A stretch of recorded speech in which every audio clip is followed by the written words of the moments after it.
کہ اللہ مسبب الاسباب ہے، وہ اسباب کا پابند نہیں ہے، وہ اسباب کا محتاج نہیں ہے، اسباب اس کے محتاج ہے۔ اگر یہ یقین ہے تو اللہ پر ایمان ہے، یہ نہیں ہے تو تمہارا ایمان اسباب پر ہے، وسائل پر ہے، ذرائع پر ہے، مادیات پر ہے، اللہ پر نہیں۔ اس وقت کہاں راستہ تھا؟ کوئی راستہ تھا؟ سمندر ہے اور ادھر سے لشکر آ گیا ہے۔ کلا ان معی ربی سیہدین۔ اب دیکھیے ایمان کہہ دینا آسان ہے، ہوا معکم اینما کنتم، جہاں کہیں بھی تم ہوتے ہو اللہ تمہارے ساتھ ہوتا ہے، لیکن اس کا یقین قائم ہو جائے تو زمین و آسمان کا فرق واقع ہو جائے۔ یہی بات ہوئی حضور کے ساتھ۔ غار ہے، چھپے ہوئے ہیں محمد الرسول اللہ اور آپ کے وہ یار غار ابو بکر صدیق رضی اللہ تعالی عنہ۔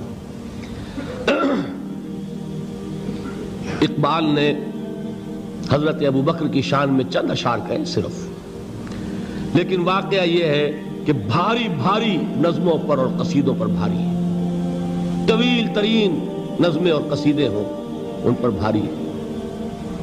ہمت ابو بکر کی ہمت جو ہے، کشت ملت را جو ابر، جیسے بارش سے کھیتی اپجتی ہے، ابو بکر کی ہمت اور عزیمت اس امت کو اسی طرح سینچنے والی ہے۔ ثانیے اسلام و غار و بدر و قبر، وہ دوسرے تھے اسلام میں، دوسرے پہلے کون تھے؟ انا اول المومنین، حضور فرماتے ہیں سب سے پہلا ایمان لانے والا میں، دوسرے ابو بکر۔ ویسے ہمارے ہاں یہ چلتا ہے اختلاف، حضرت علی پہلے ہیں کہ حضرت ابو بکر پہلے ہیں، لیکن اس میں بڑی خوبصورت تطبیق قائم کی ہے علماء نے اور بہت صحیح ہے۔ چار کے بارے میں فیصلہ ہی مت کرو کہ کون پہلے ہے، ان کی ایک عجیب تقسیم کر دی ہے۔ آزاد مردوں میں، بالغ مردوں میں سب سے پہلے ابو بکر، بچوں میں سب سے پہلے علی، خواتین میں سب سے پہلے خدیجہ، اور غلاموں میں سب سے پہلے زید ابن حارثہ۔ بڑی پیاری تقسیم ہے، یہ چاروں ہی پہلے ہیں، ہر ایک کے لیے اولیت ہے۔ اور واقعہ یہ ہے کہ اگر زمانی اعتبار سے تعین ہوگا تو پہلے خدیجۃ الکبریٰ آئیں گی رضی اللہ تعالی عنہ، کسی اور سے بات کرنے کی نوبت بعد میں آ سکتی ہے، پہلے تو اہلیہ محترمہ سے بات ہوئی، آتے ہی پہلی وحی ہوئی ہے، ابھی تبلیغ کا حکم نہیں تھا۔ کس کو بتایا واقعہ؟ ابھی اپنی نبوت کی تبلیغ کا تو حکم ہی نہیں آیا۔ واقعہ کس کا ہے؟ وہ خدیجہ کا ہے۔ جب کہا ہے کہ خشیت علی نفسی، مجھے اپنی جان کا اندیشہ ہے، تو کیا جواب دیا خدیجہ نے رضی اللہ تعالی عنہا؟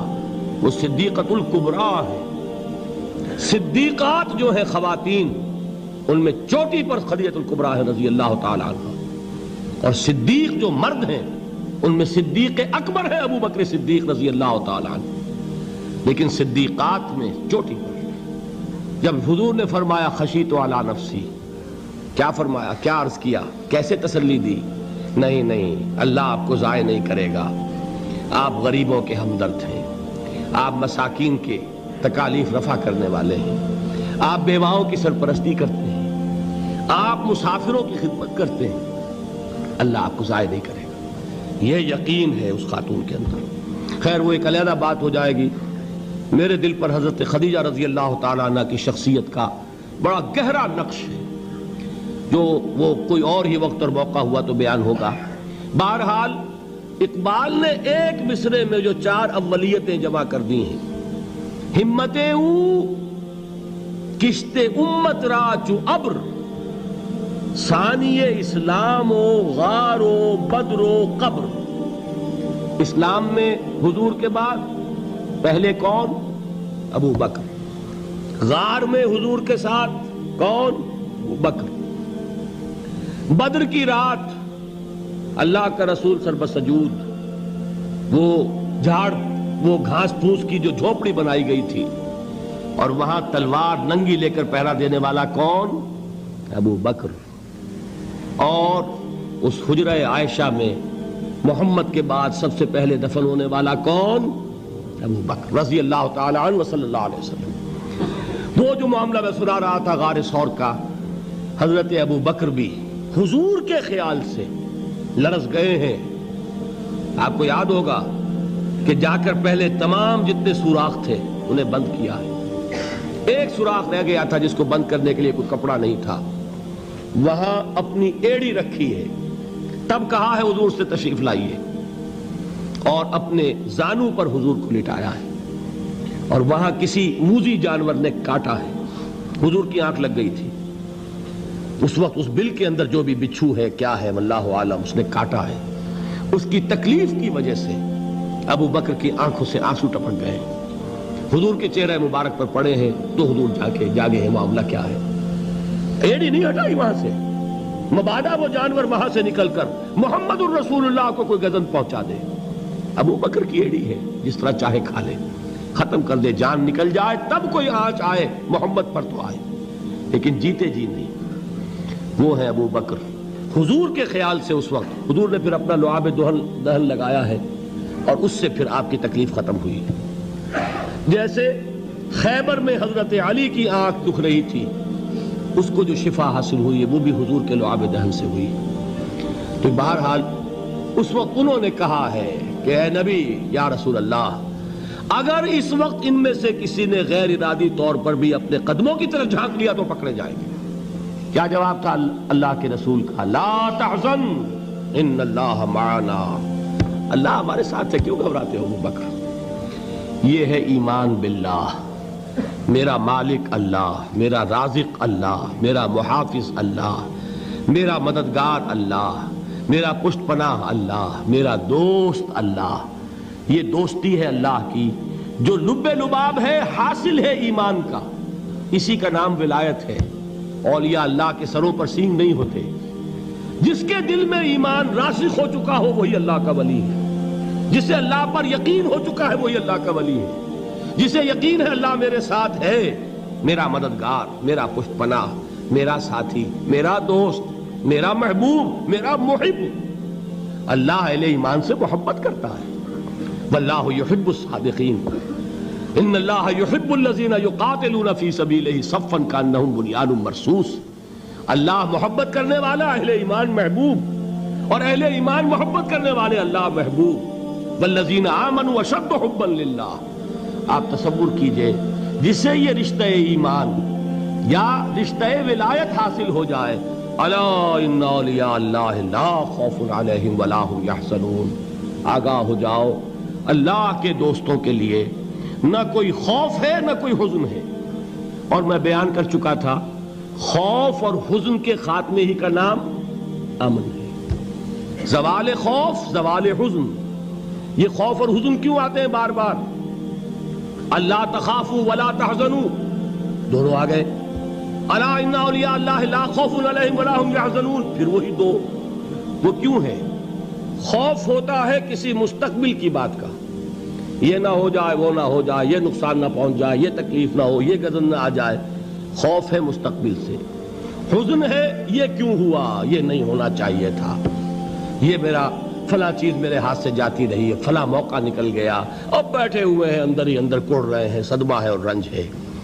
اور جو اللہ پر ایمان رکھتا ہے وہ جانتا ہے ما اصاب من مصیبت فی الارض ولا فی انفسکم الا فی کتاب من قبل ان نبرأها ان ذلک علی اللہ یسیر لکی لا تعصوا علی ما فاتکم ولا تفرحوا بما آتاکم واللہ لا یحب کل مختال فخور. اس زمین میں یا تمہاری جانوں میں کوئی تکلیف, کوئی مصیبت نہیں آ سکتی سوائے اس کے کہ جو اللہ نے لکھ دی ہو, اس سے پہلے کہ وہ ظاہر ہو. جس کو یہ حقیقت معلوم ہو گئی اس کو یہ طرز عمل اختیار کرنا چاہیے. جو چیز چھن جائے, جاتی رہے, چھوٹ جائے, اس پر افسوس نہ کرو. کس نے چھینی؟ دوست نے. دوست کے فیصلے پر شکایت. دوستی کو بٹا لگا رہے ہو, سرے تسلیم خم ہے جو مزاج یار میں آئے. اگر دوستی ہے تو پھر تو تمہیں گردن جھکانی چاہیے کہ ہر چہ ساقی ماریخت عین الطافست, جو بھی میرا ساقی میرے پیالے میں ڈال دے اس کا کرم ہے. جو اس کی طرف سے آئے اس پر کوئی رنج نہیں, کوئی صدمہ نہیں, کوئی غم نہیں, کوئی شکایت نہیں, کوئی شکوہ نہیں. اور جو ہوگا وہ اس کے اذن کے بغیر نہیں ہوگا, اور اس کا اذن ہوگا تو یقیناً میرے لیے خیر ہی خیر ہے, چاہے وہ ناگوار شے ہو. بظاہر مجھے اچھی نہ لگ رہی ہو، میری شارٹ سائٹڈنس میں مجھے وہ نظر آ رہی ہے کہ میرے لیے بری ہے، لیکن قرآن نے کہا ہے عسیٰ ان تکرہوا شیئا وہو خیر لکم وعسیٰ ان تحبوا شیئا وہو شر لکم واللہ یعلم وانتم لا تعلمون۔ ہو سکتا ہے تم کسی چیز کو ناپسند کرو درحال ہے کہ اسی میں تمہارا خیر ہو، اور ہو سکتا ہے تم کسی چیز کو پسند کرو درحال ہے کہ اس میں تمہارا شر ہو۔ اللہ جانتا ہے، تم نہیں جانتے۔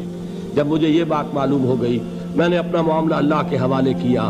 سپردم بے تو مایا خیش را تو دانی حساب کم و بیش را، اے رب جو تو چاہتا ہے وہ ہو، تیرے علم میں جو شے میرے لیے خیر ہے وہ ہو جائے، میری کوئی پسند نہیں، میری کوئی چاہت نہیں، یہ ہے راضی برضائے رب۔ اکبر الہ آبادی نے اسے کہا ہے رضائے حق پہ راضی رہ، یہ حرف آرزو کیسا، خدا خالق، خدا مالک، خدا کا حکم تو کیسا۔ جب میں آ گیا بیچ میں، میری پسند، میری مرضی، میری خواہش، میری چاہت، یہی تو شرک ہے۔ ما شاء اللہ کان وما لم یشاء لم یکن، جو اللہ نے چاہا وہ ہوا، جو اس نے نہیں چاہا نہیں ہوا، اختیار اس کا ہے، میرا تو نہیں۔ رضائے حق پہ راضی رہے، یہ حرف آرزو کیسا، خدا خالق، خدا مالک، خدا کا حکم تو کیسا۔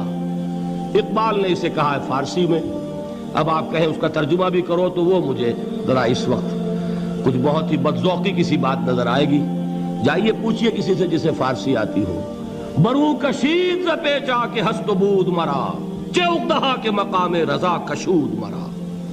مجھے تو تمام پیچ و خم سے نکال دیا اس مقام رضا نے، میں راضی برضائے رب ہوں، جو فیصلہ اس کا میں اس پر راضی۔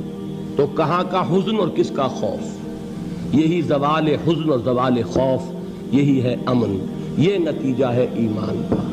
تو جان لیجئے یہ ہے لب لباب، یہ ہے حاصل ایمان کا، یہ ہے تو ایمان ہے، یہ نہیں ہے تو ایمان نہیں۔